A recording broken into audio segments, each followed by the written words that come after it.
If you think that the Mafia only exists in Italy, you couldn't be more wrong. In fact, there are Mafia families all over the world. The Italian-American Mafia is one of the largest criminal organizations in the world, with fingers in many pies, from drug dealing to union busting to even Hollywood. But how exactly does this organization work?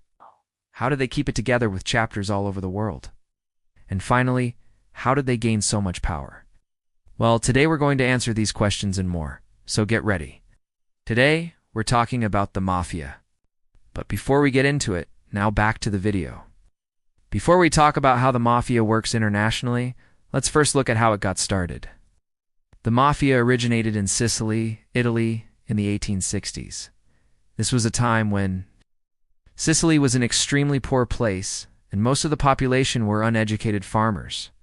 The government wasn't really interested in helping them out either, because they had just been taken over by the House of Bourbon, a royal family who were more concerned with keeping their power than helping the poor.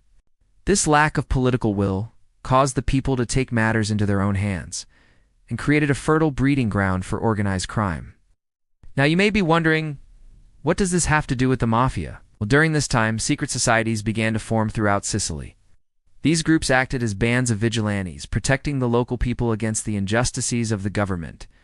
They weren't above using violence to achieve their goals either. Pretty soon, these groups began to get involved in other areas of life in Sicily. A lot of the local farmers didn't have access to loans or financial help. So instead, they would turn to these secret societies for help. In return for the money, these groups would charge very high interest rates, and if someone couldn't pay them back, they would use violence to collect the debt. As you can see, these secret societies were acting a lot like the Mafia that we know today. These societies were so powerful that even the government officials were afraid to mess with them. If anyone tried to interfere with their activities, they would threaten to retaliate against them and their families. This gave the secret societies complete control over the island and allowed them to continue their reign of terror. But the question is, why were these societies called the Mafia? Well, the word Mafia actually comes from the Sicilian word for protection, mafiosos.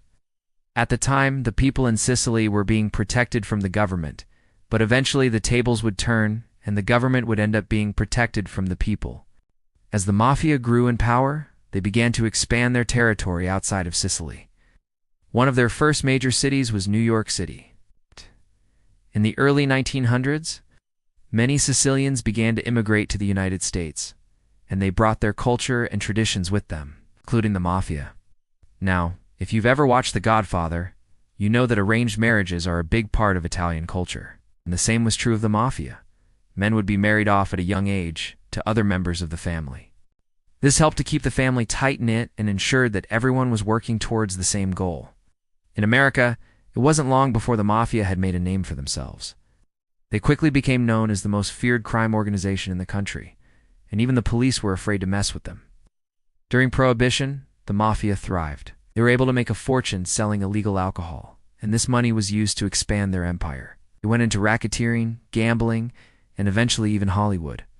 Speaking of Hollywood, it's important to note that not every movie about the Mafia is accurate. Sure, they can be entertaining, but they don't really show how the Mafia works.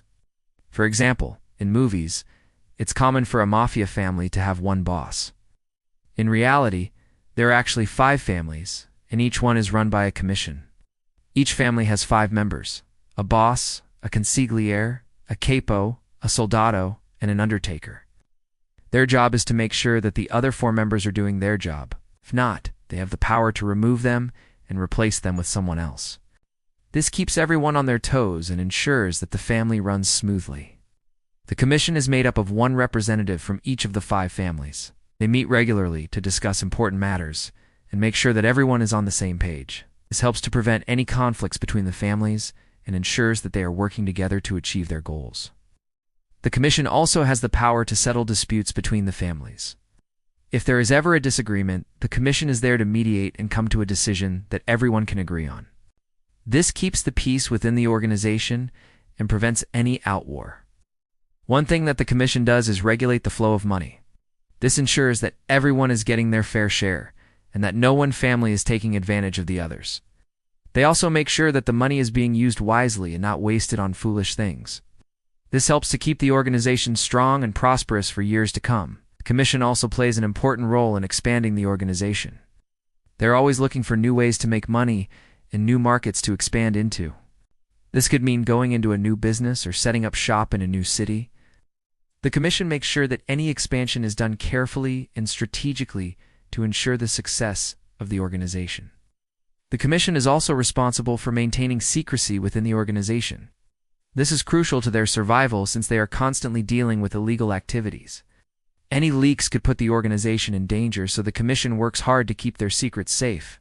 They also have a strict code of silence, meaning that no one is allowed to talk to outsiders about what goes on within the organization. This helps to ensure that their operations remain hidden from the authorities. So as you can see, the Commission plays a vital role in the Mafia's organization. Without it, the Mafia wouldn't be able to function. Now let's get back to the video. As we mentioned earlier, the Italian-American Mafia is one of the largest criminal organizations in the world. It has been involved in a wide variety of illegal activities over the years, including gambling, drugs, and racketeering. However, in recent years, they have begun to diversify their portfolio, and now they are involved in a wide range of legitimate businesses as well. These include construction, waste management, restaurants, and even Hollywood. It may seem surprising that the Mafia is involved in legitimate businesses, but it's actually quite common for organized crime groups to do this. By operating legitimate businesses, the Mafia is able to launder money and make it difficult for law enforcement to track their finances. They are also able to gain a foothold in legitimate industries and protect their interests by controlling key businesses. Additionally, the Mafia uses its influence in legitimate businesses to commit crimes. For example, they may use their control of a construction company to extort money from subcontractors, or they may use their ownership of a restaurant to commit food fraud. The good news is that law enforcement is working hard to combat the Mafia's involvement in legitimate businesses. They have been successful in breaking up some of the Mafia's biggest operations and bringing many of its members to justice. However, the Mafia is a resilient organization, and it will likely continue to find new ways to operate in legitimate businesses for years to come. The Italian-American Mafia has chapters all over the world, including the United States, Italy, Canada, Australia, and Germany. The reason for this is simple. The Mafia is an international crime syndicate, and they need to be able to operate anywhere in order to make money. The different chapters are all connected and work together to further the goals of the organization. This allows the Mafia to commit crimes across borders and to make money from sources all over the world. The different chapters of the Mafia also need to be close-knit in order to protect themselves from law enforcement. When law enforcement is investigating a crime, they often don't know where to start. This gives the Mafia time to react and to cover their tracks. The closer the different chapters are, the easier it is for them to share intelligence and to protect themselves. The different chapters of the Mafia also need to be close-knit in order to protect their own. When a member of the Mafia is arrested, the other members need to be able to communicate quickly in order to protect him. This includes hiding evidence, destroying records, and providing false alibis. The closer the chapters are, the easier it is to do these things. Finally, the different chapters of the Mafia need to be close-knit in order to maintain power. The Mafia is a hierarchical organization, and the different chapters need to follow the orders of the higher-ups. This ensures that the organization runs smoothly, and that everyone is working together to achieve the same goals. The closer the chapters are, the easier it is to maintain control. The Italian-American Mafia has been around for over 100 years, and it shows no signs of slowing down. It is a powerful and well-organized crime syndicate that should not be messed with. The Mafia is a complex organization with a rich history.